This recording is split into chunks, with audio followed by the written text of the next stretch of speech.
دوستی کا حق۔ میں اسکول سے چھٹی لے کر اپنے ماما کی شادی میں گاؤں گیا تھا۔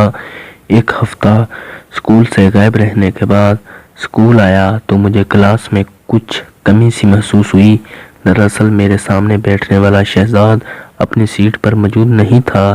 درمیانی چھٹی میں نے اپنے دوست کیلاش سے پوچھا، آج شہزاد اسکول نہیں آیا؟ کیلاش نے کہا، وہ گزشتہ 5 دنوں سے اسکول نہیں آ رہا ہے اور شاید اب آئے گا بھی نہیں۔ کیوں، کیا بات ہوئی؟ فٹ بال کی پریکٹس کے وقت اس کا رمیش سے جھگڑا ہو گیا۔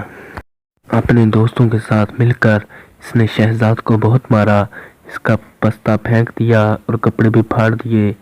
اس کے پتا جی آئے تھے، ہیڈ ماسٹر صاحب سے شکایت کی۔ انہوں نے شہزاد کے پتا جی کو سمجھا بجھا کر واپس کر دیا اور رمیش کے خلاف کوئی کارروائی نہیں کی۔ اس لیے شہزاد کے پتا جی نے اسے گھر میں بٹھا لیا۔ اب بھی وہ اپنے پتا جی کے ساتھ سبزی کے ٹیلے پر سبزیاں بیچنے جاتا ہے۔ میں نے کہا، ارے یہ تو بہت برا ہوا، غریب لڑکے کو اس طرح مارنا نہیں چاہیے تھا، ہیڈ ماسٹر صاحب کو اس کے خلاف کارروائی کرنی چاہیے تھی۔ کیلاش نے کہا، رمیش کے خلاف کوئی کچھ نہیں کر سکتا، اس کے دادا جی اسکول کے صدر ہیں، ان کی نوکری خطرے میں پڑ جائے گی۔ لیکن ایک غریب اور ذہین بچے کی زندگی برباد ہو رہی ہے، اس کا ذمہ دار کون ہے؟ تم کو تو معلوم ہے رمیش کے ساتھ خطرناک لڑکا ہے، کوئی اس سے دشمنی لینے کی ہمت نہیں کرتا۔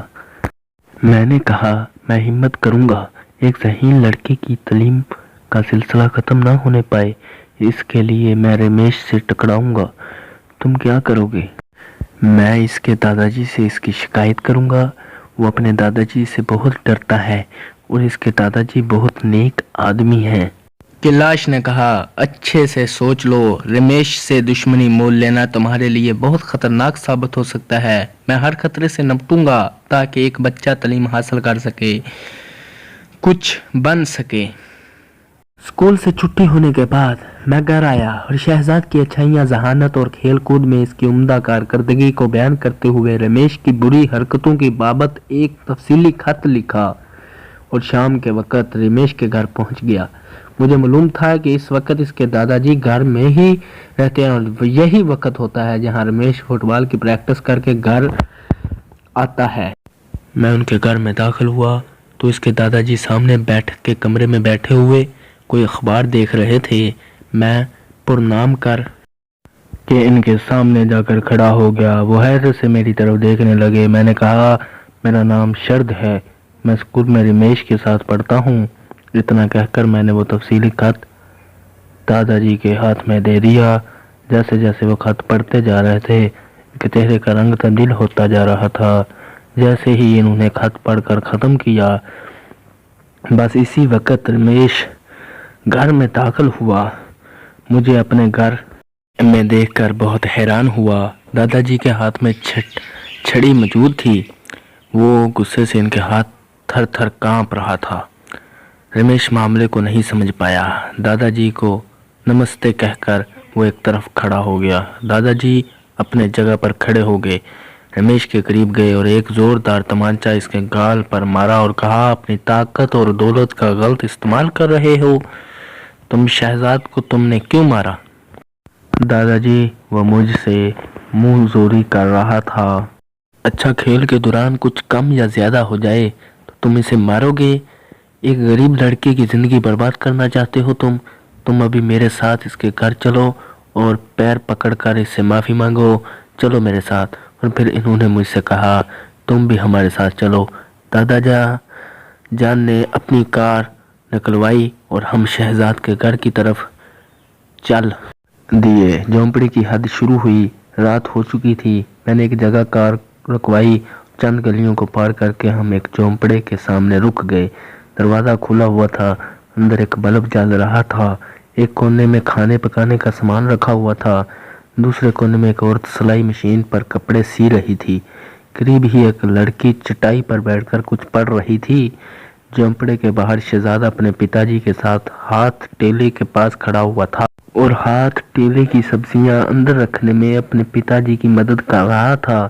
ہمیں دیکھ کر شہزاد اور اس کے پتا جی دونوں بہت حیران ہوئے۔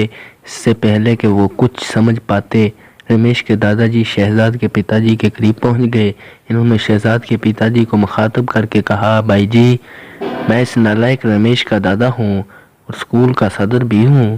میرے پوتے نے تمہارے بیٹے کے ساتھ جو سلوک کیا ہے، میں اس کے لیے تم سے معافی مانگنے آیا ہوں۔ مجھے اور میرے پوتے کو معاف کر دو۔ اتنا کہہ کر انہوں نے رمیش کو اشارہ کیا۔ وہ آگے بڑھا، اس نے شہزاد کو گلے لگا لیا اور رنجیدہ لہجے میں بولا، شہزاد مجھے معاف کر دو، مجھ سے بڑی غلطی ہوگی اور اللہ کے لیے اسکول آنا بند مت کرو۔ ہم سب کو مستقبل تعلیم سے ہی جڑا ہوا ہے۔ مجھے اپنی غلطی پر بہت افسوس ہے۔ اتنا کہہ کر وہ شہزاد کے پتا جی کے پیروں کو چھو کر بولا، انکل جی اسے اسکول آنے سے مت روکیے، میں خود اس کی مدد کروں گا۔ میری غلط حرکت کے لیے مجھے بھی معاف کر دیجیے۔ شہزاد کے پتا جی نے رمیش کو گلے سے لگا لیا اور کہا، اتنے بڑے آدمی مجھ ایسے غریب آدمی کے گھر معافی مانگنے آئے ہیں؟ اس سے بڑی بات میرے لیے اور کیا ہو سکتا ہے؟ بیٹا جاؤ، شہزاد کل سے روزانہ اسکول آئے گا۔